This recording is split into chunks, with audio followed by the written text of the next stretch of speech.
Hey! So yun, bihis na bihis kami ngayon. Mga kagalang-galang ang suot namin ngayon. No? Kasing-sing pa ako. Yan. Kasi nga, crazy man ni Kuya Marcus. Pero nandun na siya sa simbahan. Si Mrs. So. Pakita natin ang suot ni Mrs. Teka lang, nag-aayos lang siya ng... Yan. Hey! Mga kagalang-galang ang suot natin ngayon. So, hinihintay lang namin yung ninong ni Kuya Marcus. Ang paparating na. Tsaka yung ninang. Ang ninang naman niya. Yung kapatid ni Mrs. So, yun. Paparating na daw sila. And si Kuya Marcus umuna na sa simbahan.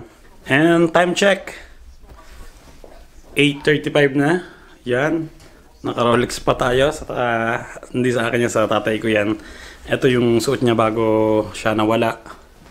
So, ayan. Kaya suot ko rin siya. Ito si Basti. Wow! Ang forma, oh. Yan. Mas pata, video natin.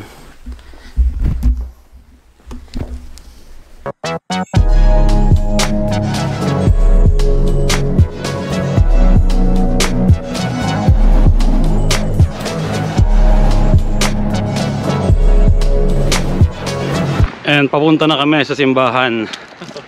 Katama namin ang aming kumpare ngayon. Yan. Forma. Si Mrs. Opa. So, ito yung simbahan. Konting hakbang lang sa bahay namin. Yan. Ay, medyo late na kami. Anong oras na, Chi? Uy. 5 to 10. 5 to 9. 5 to 9. Nakalimutan kong pakita si Bimbo. Hey, ciao. Bimbo macho. Diyan bichi. So, yun, malapit na kami pumasok ng simbahan. Ano po, bawal ang marami. Hindi pwede marami. Dalawa lang sa... Hindi, meron naman tayong upuan.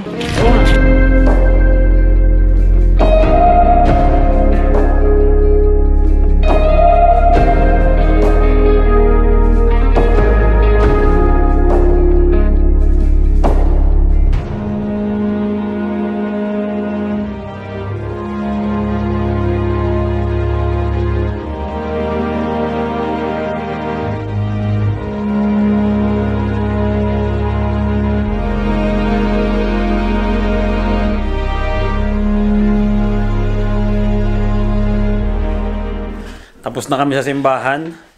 So, anong oras lang? 10 pa lang. Ayan, mag-umagaan muna kami dito sa bahay. Paring Arab, anong gusto mo? Cappuccino? Nandito ang mga girls. Hey! Anong gusto mo? Ciao! Ay, sabi mo, cappuccino. Sabi mo, ay balik pa. Ito yung aming sinet up na table ngayon. Dahil, syempre pandemic. Kailangan dito na lang sa bahay. Yan. Nagpe-prepare na kami ng aming lunch. Yan, social ngayon. Total, konti naman ang bisita. Pasta kami with shrimp. Ayan. Wow. Ayun yung sauce ng pasta. Tapos, bumili kami ng steak. Yun, kukunti naman nga ang bisita. So, medyo mamahalin muna tayo. Diyan ah. Bumili ako ng 4 na ganito. Malalaki. So, ihaw namin mamayang konti. So, nagluluto na kami ngayon ng steak. Ayan.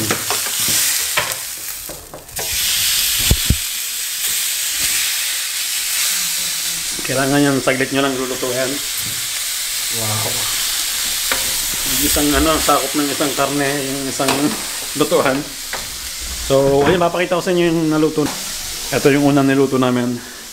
Wow, yan perfect. Meron siyang dugo sa gitna. Yun yung pagluluto ng perfect na steak. And luto na rin yung pasta. Yan yung pasta namin. Wow. Si Mrs. ang nagluto niyan. Hey.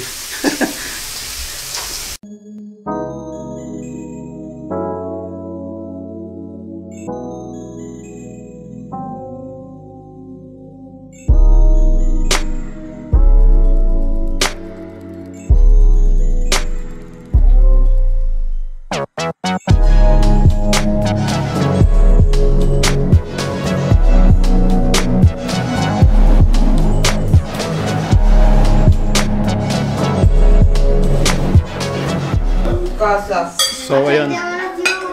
Ready na yung aming lunch. Tignan nila mo pa. Ano, pang VIP lang pa. Ang VIP lang to, di ba? Di ibang ano. Grazie din na marami. Grazie. Bye-bye. That's it. Sibigyan mo Next na time. lang kung kailan, ha? Sabi ni, mag-message pag wala nang pandemic, pre. Yaman eh. Wala nang buke. Grazie. Ciao, grazie. Salita kay Ma. Sabi ni. So, ayun, nagiinom na kami dito. Hey! Manit na bagay. Malapit nang maubos namin yung isang bote. Bibir na kami. Pero may dala kang beer. Meron. Yan, pag kailangan ng beer. Butukan nga sa loob ng kotse. Tatlong case nandun eh. Second guy, tutok-tutok. Ay, ready. And natapos na yung aming isang araw na naman na vlog. And may good news kami kasi negative si Kuya and negative rin ako. Yan o. Pero matagal na yung sa akin, kay Kuya lang nung ngayon lang dumating halos. And ayun nga, negative kami. Tsaka at least hindi nadadama yung si Mrs. tsaka yung anak kong bunso. And salamat sa Diyos at natapos na yung crazy man ni Kuya ng maganda. So at least hindi man kasama yung mga relatives ko tsaka relatives ni Mrs. And masaya naman kasi andito yung mga kumari ko. Pero isang pares lang. And ayun, dito na namin tatapusin ang aming vlog ngayong araw na to. So next time na lang ulit. Salamat ulit sa panonood. Ciao!